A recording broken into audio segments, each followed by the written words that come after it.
yesterday. Wow, we're here. It seems to be, it says it's live. So, hello everybody. Today Rochelle is joining us in the back there on the cheap seats. We three girls in lockdown here in the Mastermind Center. Chantal, you met yesterday, and this is Rochelle and me. I apologize for the confusion.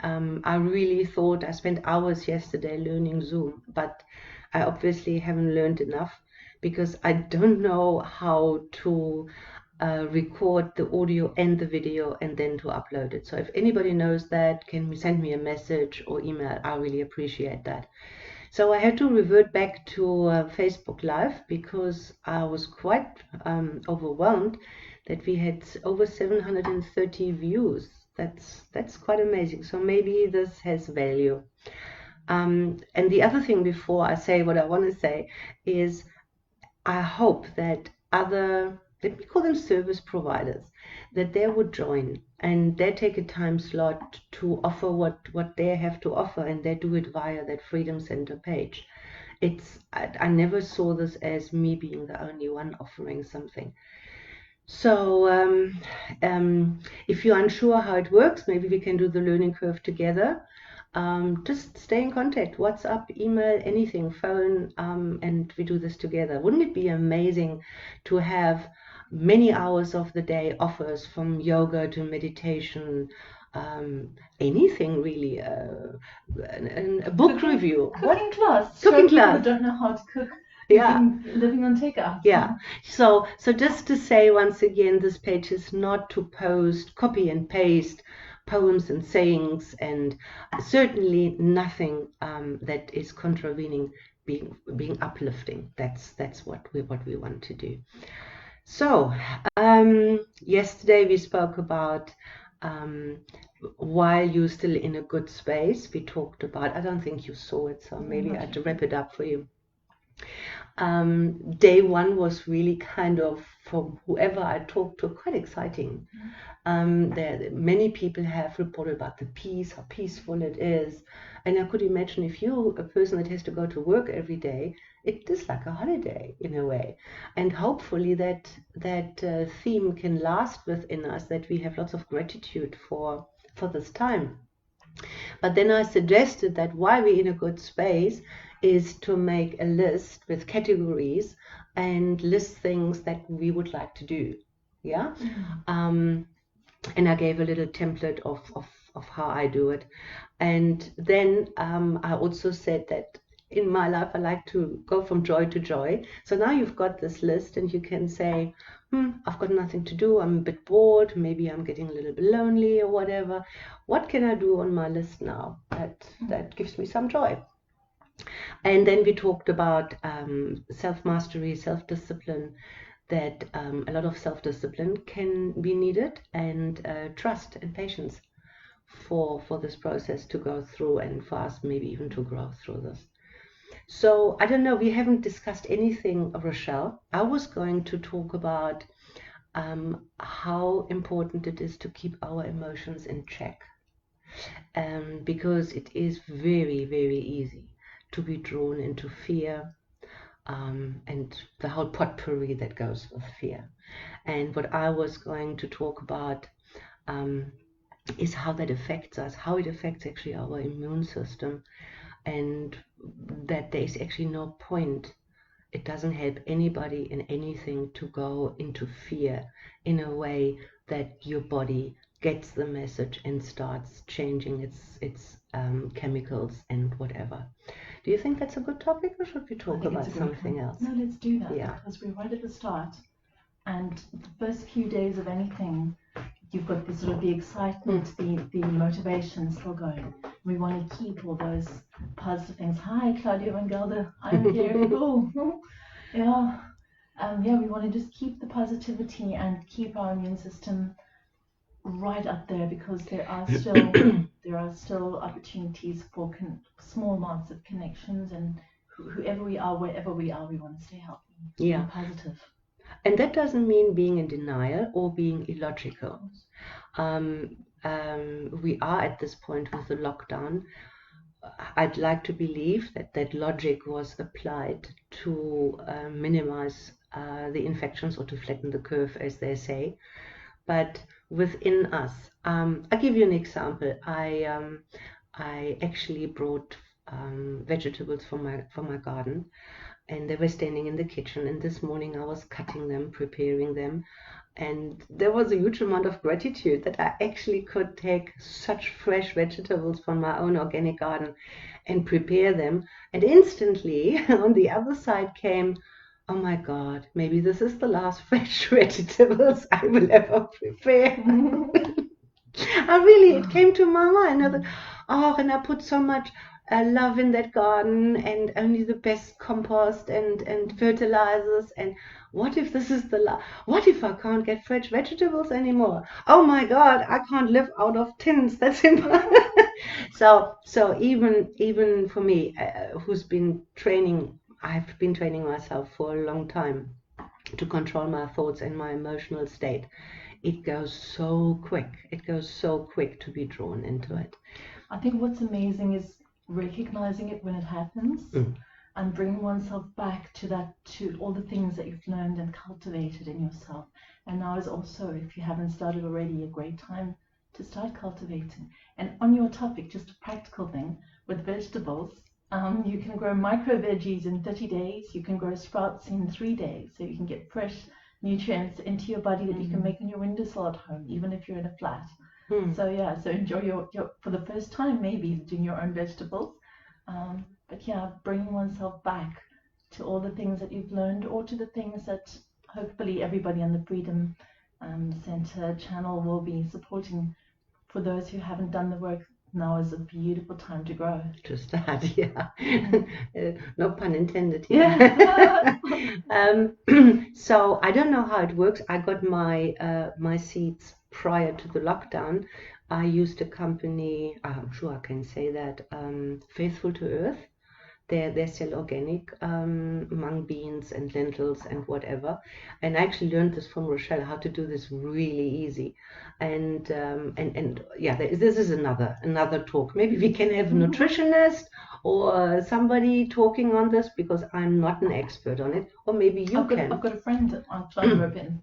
Well, as I say, oh yeah, and if you want to provide a service, you don't have to do it like me, doing it daily. That's not necessary. If you just want to once off topic, that would be amazing. And another thing I want to say, why I'm so keen on Zoom, I actually would like this to be an interaction. It would be much easier for me to answer questions and give you my ideas and philosophies about what you want to know, than for me to grasp any kind of theme and maybe it's not actually what you want to hear. So the interaction can still happen. I mean, you could join this video and leave a comment, or you can email or WhatsApp me afterwards. My email address is somewhere on that page. So how do we cultivate a healthy state in our body? I think, as always, the first thing is awareness. You need to take time to check in and actually take stock. How you feel, how am I feeling? And I don't know how many people actually do that on a regular basis. Most people are so busy, they have so many things to do, and I was one of them. I know that you just go from one thing to the other without actually taking stock. And also in my practice, I noticed that some people really disassociated from their emotional states. They sometimes don't even have words. They feel something, but they don't really know what it is that they feel. So that would be the first thing to do, is to just check in. Let's stay with cooking. So if you cook a meal in a pot, every now and then you check in whether it's done or whether it's cooked or overcooked or burning or whatever. But I don't think anybody would just leave it alone forever, indefinitely, because it wouldn't be the right thing to do. So why would it be right for us to not ever check in? And I also believe that our emotions are like a gauge on a dashboard of a car, let's say. So if you find that your oil pressure is high or your fuel is low in your car, you're not going to ignore that, at least not for long. You're going to do something about it. You do the logical thing. If the fuel gauge shows empty, you're going to refuel the car. Now, if you apply that to us, when we feel empty, do we actually take the time to do something about it and fill ourselves up again? Do we actually know what fills us I was up? going to say, Huh? that sometimes we're so busy doing other things, and we think something like something that is a distraction is filling up, and we're not filling anything. We're just as empty at the other side of the distraction. Yeah. And I think this is important. This is actually very important right now, because distractions are still there as long as we're going to have Wi-Fi and electricity, thank God. We will be able to distract ourselves, and of course with more conventional things like books or whatever. But checking in on yourself and knowing what you need right now, and that in the confined situation that we have. So yesterday, under the category that I completely forgot, I thought about connection and creativity and learning. Those were my columns under which I listed things to do. And as I've started filling in, I said, but where's me? I completely forgot me. So I created a column, me, and I put it right at the beginning. I said, cool. Me first. Oh, that's amazing. Right? Me first. And so I invite you to think about what would fill you up, what activities. It can be putting on the right music, chatting to a friend, dancing in front of a mirror. I don't know, but try it out. If you're not sure what picks you up, try it out. By all means, what do you do to pick yourself up? I was just thinking, were you watching through my door when I was dancing in front of the mirror? You did? I do. I dance in front of the mirror every day now that there's a mirror. I haven't had a mirror for about a few years. I haven't had a mirror. So it's a new experience for me, making friends with the mirror. It's a challenge. But it's beautiful. And then I'm playing guitar, listening to music that I love. I'm connecting with people a little differently, maybe more electronic messaging than in person.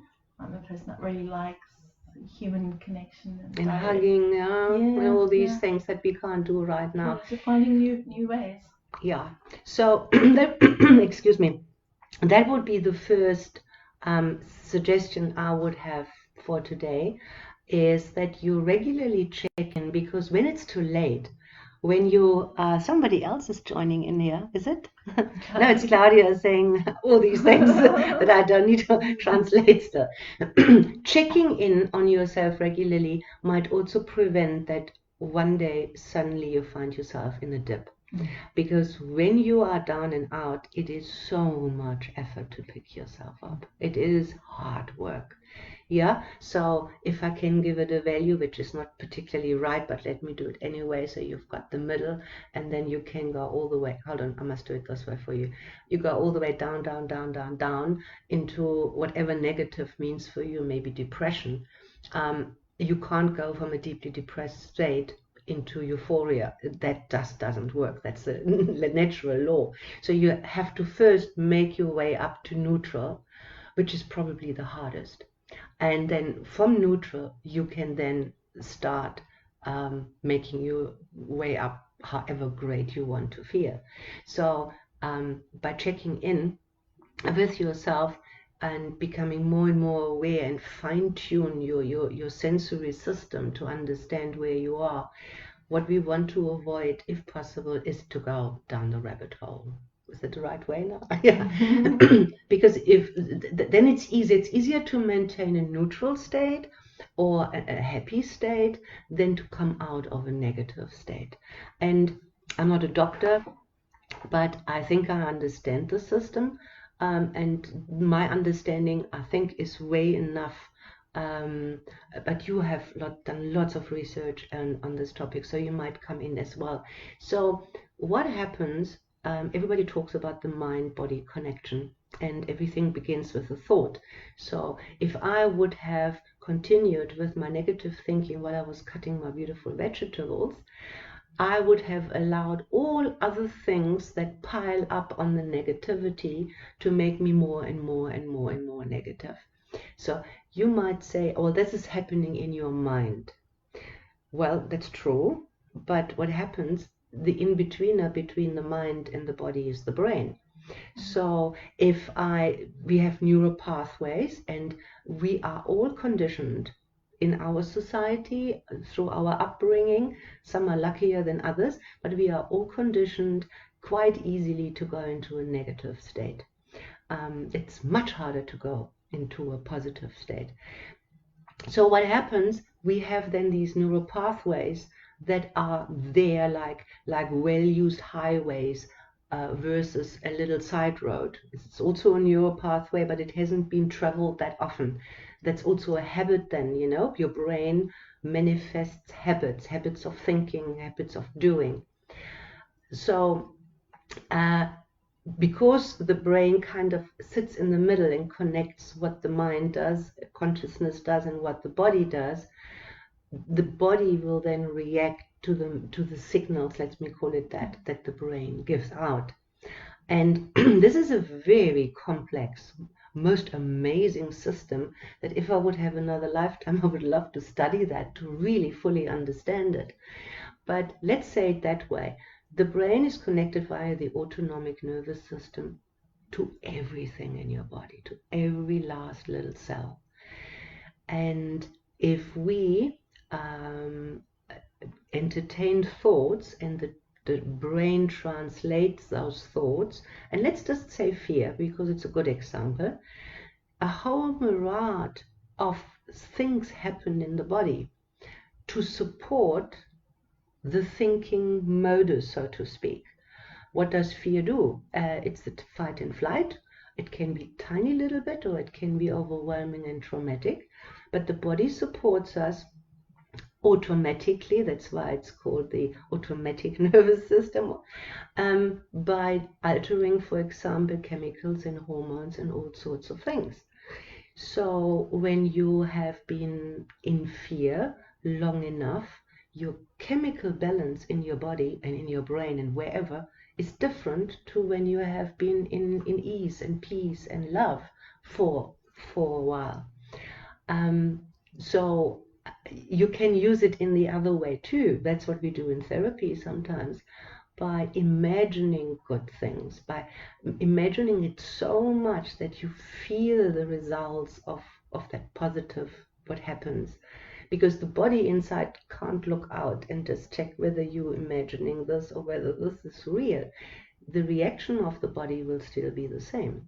So even if you say, oh, I'm cool, I'm calm, nothing really, but if you were to check in and you say, no, I'm actually quite fearful, then on your logic, you're in denial, and your body is actually acting on the fear. I'd love to just comment there. Some of us, when we've been so busy with all the things that our lives, our careers, and our social circles demand, it can be difficult even to identify that emotion that you're feeling, to know what to do about it. So listen to your body as well. The body, the brain-gut axis is huge in both your mental state and your immune system, and because many of the chemicals in your nervous system are actually developed in the gut, produced there. And so listen to your body, your feelings. Are you struggling to eat? Are you extra hungry? What is your digestive system doing? Or where in your body do you feel anything a little unusual, or just feel connected physically, because that your body can also tell you. And there's, I think, a lot of places you can find the answers to what your body is wanting to tell you if you don't recognize your own feelings. Even when you've worked hard at recognizing your feelings, there could be unfamiliar ones that you don't know. You can identify the key ones: fear, anger, disgust, love, excitement, but there's something that you feel, you don't know what it is, you'll feel it in your body, and you can find answers that way too. And it's not important that you label it correctly. Only that you respond correctly and you balance it.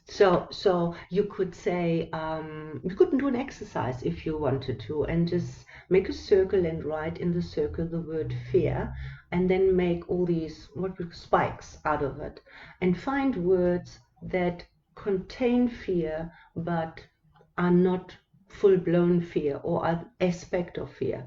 So it could be discontentment, it could be uneasiness, it could be help me with other words. Anxiety. Nervous. Sometimes sick. Yeah. You're sick with fear. Yeah. So and also the words we use might mean a lot to us, but they might not be identical with what another person would use. It's not a matter of comparing, it is a matter of knowing yourself. You can also do this in a positive way, obviously, but we can never be too positive. And if you're there, hallelujah, stay there, do what you're doing. You're obviously doing something right.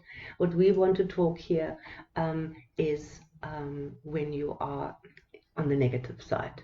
What can you do here, and why is it so harmful? So to summarize, we have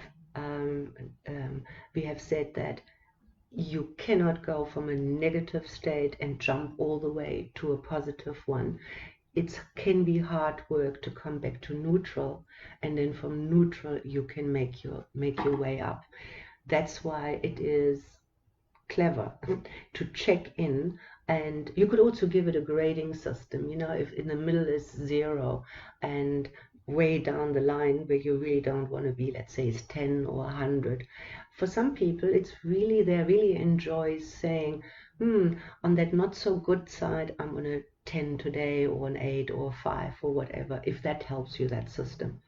And then you've got your list from yesterday, and if you haven't done it yet, maybe you want to do it. Mine is going to be an ongoing thing. I'm not aiming to have it finished in one day. Just add things as they pop up. But we become less resourceful the further down the line we go. That's actually maybe not right. We might have the same resources, but somehow we don't see them. The capacity to make use of them. Yeah. So, and then of course, right now, we have a lot of resources that we might usually rely upon. We don't have that here, like connecting with loved ones or whatever, or you don't want to burden them over WhatsApp or whatever. So much of the work you might have to do yourself, and maybe for the first time, I want to just make one comment there. So where you shared that usually it's not possible to go from deep negative all the way straight into a positive. One has to go through neutral. I just want to comment that I think some people listening may have experienced a change from deep negative straight into positive, and because there are always exceptions to every rule. And when that thing that one might call divine grace or source, or some people might see it as magic, some people might have a moment in therapy where something just opens up, a light bulb moment, and so once in a while these little miracles happen in life, and so one can always look forward to miracles but it's still a process, even though it's a very fast one. And then you also have people that I'm not into labels at all, but in their personality they have the ability to go quite quickly from one state to another, but it's still a process. What are you doing? Okay. It's a loving, Claudia said it's a loving mirror. Okay, lovely. Okay, I don't want to keep this too long. I think if there's no interaction, which unfortunately via this platform is not possible. We've got our loves and our. I'm gonna do more learning on Zoom. Or any other way where we can interact with each other, maybe WhatsApp. might be. And then there's always the big question, how do I upload this now? Because if you can't watch this at 11, or it doesn't suit you, or you only heard about it in 3 days time, maybe people want to come back to listen from the, or see and interact from the beginning. So I'm going to do what I can. And hopefully tomorrow at 11 we have a more professional way of doing this. But I really would like to interact with you. I would love to have your input, your personal situation that you're willing to share, because I think there might be a big overlap. What one person feels right now might be felt by many of us. So what we want to do, we want to help each other. And if you have any question, as I say, email, WhatsApp, whatever, pick up the phone. That's also okay. This is my mission on this Freedom Center, to provide you with practical ways to uplift yourself and stay there and stay safe and be happy. And be the light. Yeah, that's what we are. Okay. Thank you. And we see you tomorrow. Bye-bye. Ciao. Here we go.